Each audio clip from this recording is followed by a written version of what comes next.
Hi everybody, welcome to lesson 3 in our animal unit. Today I am super excited to share this book with you. This book is called Humanimal. It talks about how animals and people are alike. This is a really long book, as you can see, so we're not going to read the whole book, but we're just going to read parts of the book. And it will tell us how animals and people are alike in so many different ways. That's a message that Steve Irwin, the dad in the Irwin family, wanted to tell all people, is that we might be different on the outside, but on the inside and how we work together as a team and live in communities, that is so much the same. And animals have feelings just like we do. That is really cool to think about. So we're going to read a book called Humanimal. And there's a lot of really cool pictures in this book, so I'm really excited to share it with you. The first way people and animals are alike is that we live in a community. Humans live in families and communities of every shape and size. We work together too. We build things, raise crops and animals, and make decisions together about what needs to be done and when. We support one another, lending special strengths to help the whole group succeed. And when we show off what we can do, we do it the best. Then the work is done. And sometimes when it isn't, we play together, and sometimes we play games like football and rugby, but often people are just as happy rolling down a grassy hill. It turns out that none of this makes us very special. Scientists are working around the world have found that animals working on teams, farming, building towers, and complete with climate control, some animals even go to great lengths to show off to others, and it even helps them play just for the joy of it. So this page has some bats on it, and we talk about community. Community means working together and living together with others. So we're going to see how some animals work together with others. The first is teamwork. Look at these honeybees. These honeybees all work as a team to create honey and nectar and make food for each other and for us. They go to the flowers together and then they come back to the hive and they make a lot of honey. A lot of yummy honey. And that's really cool. Teamwork is important in the classroom, in society, and with animals. That's awesome, because without teamwork, we wouldn't have any honey, and I love honey. Another way is taking turns. See, geese, when they fly in kind of a V shape. And one goose helps lead the rest of them. But they don't not just one goose leads, they take turns leading. Just like we take turns in class when we play a game or when we're doing jobs, we take turns leading. Another way is farming. Some of you guys live on farms, and that is so cool. But we're not the only creatures that farm. These ants farm together. They go and they pick leaves and they bring it to their nest or their hill and their colony, and that's really cool. Next is city living. Do you know what these guys are called? These little bugs? They're called termites. They're kind of pesky creatures, but what's cool is they make these huge cities and it has different compartments in them. And when you go underground, you can see like a whole community that they live in. Kind of like a termite city. That's really neat.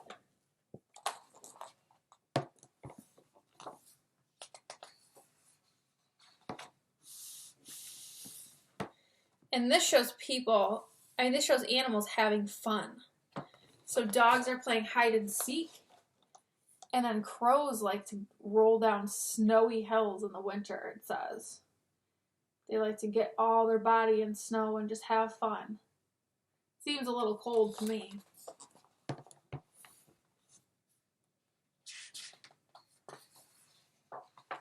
Next is showing off. On Monday, we talked about some birds that like to show off and dance to each other.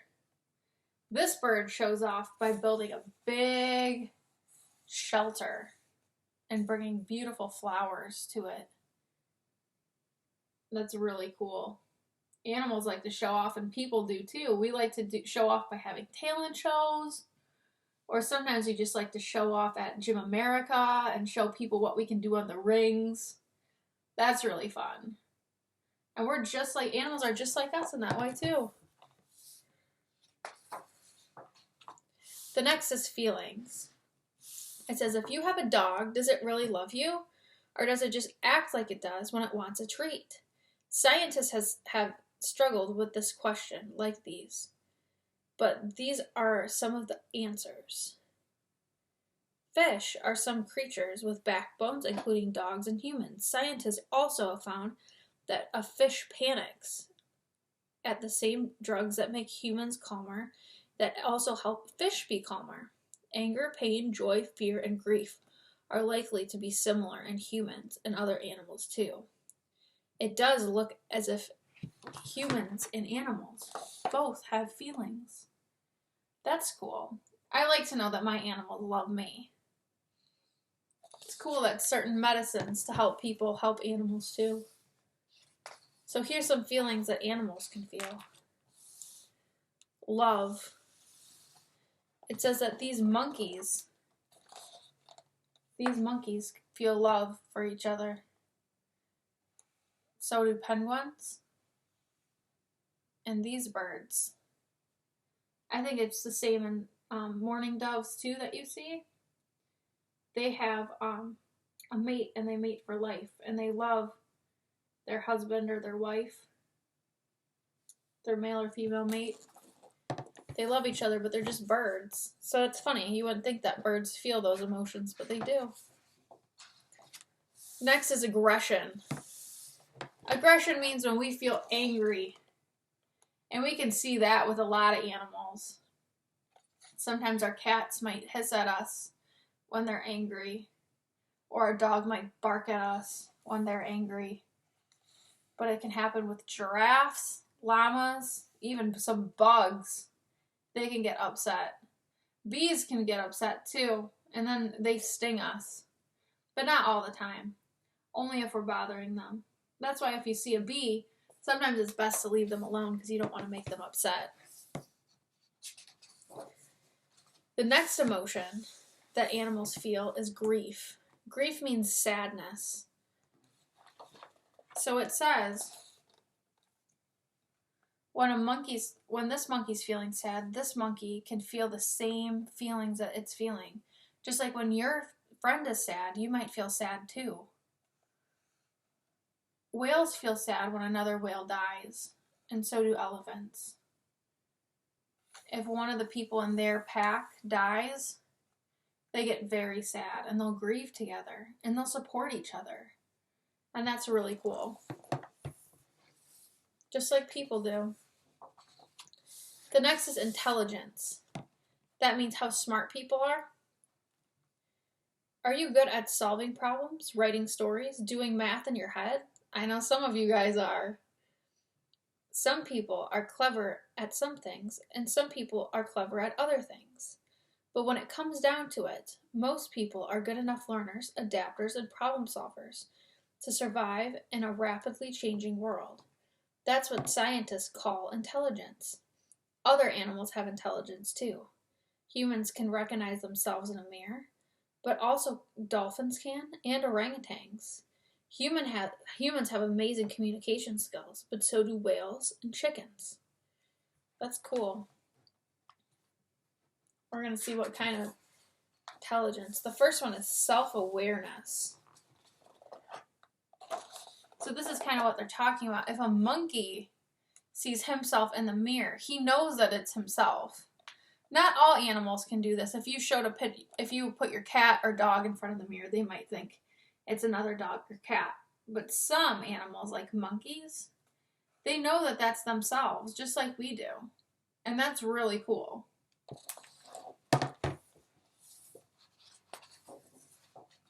The next is language.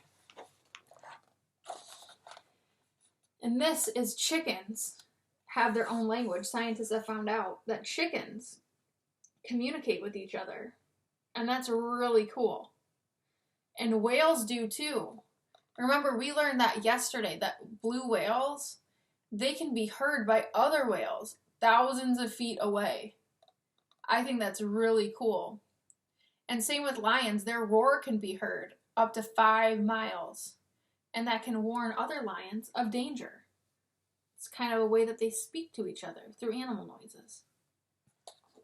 That's cool.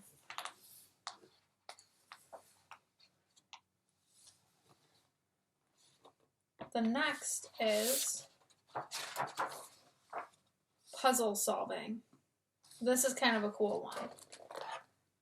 This octopus is able to solve some crazy puzzles. Puzzles that people thought only people could do. But there's a really smart octopus or a really intelligent octopus, and he was able to solve those problems all by himself. That's crazy. Some animals are really smart. The next is invention.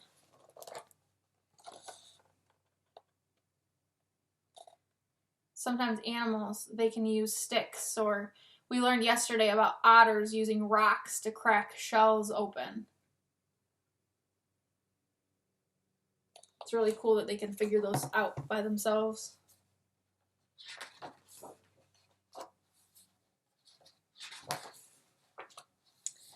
And that's it. I hope you guys learned something new about how animals and people are alike. I learned some things new. I couldn't believe that octopus could solve really hard problems all by himself. It just goes to show that people and animals are more alike than we know. And that's really cool because that helps us have special relationships with our cats and our dogs and our hamsters and all the pets we have. Sometimes our chickens. If you have chickens, listen, because they say that they have their own language and that they can understand each other. I think that's really cool. I hope that you guys have a great day, and I will see you tomorrow for our scavenger hunt, and it is going to be so much fun. I hope you guys have a wonderful Wednesday, and I will see you guys on Thursday. Bye, everybody.